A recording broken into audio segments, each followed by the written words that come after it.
How to hide all Facebook photos. Hey everyone! In this quick tutorial, I'm going to show you exactly how to make your Facebook photos completely private on your phone, so only you can see them. If you want to keep your photos hidden from friends, family, or anyone else on Facebook, follow along, step by step. Alright, let's dive in. First, open the Facebook app on your phone. Next, tap on your profile picture at the top to go to your profile. Now tap on Photos.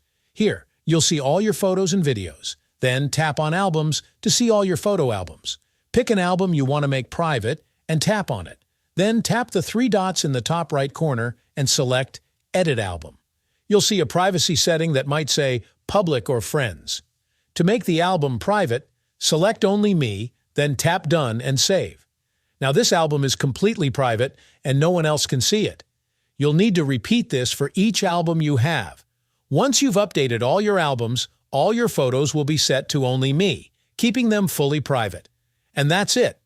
While Facebook doesn't have a one-click Make All Photos Private button, this is the best way to control who sees your content.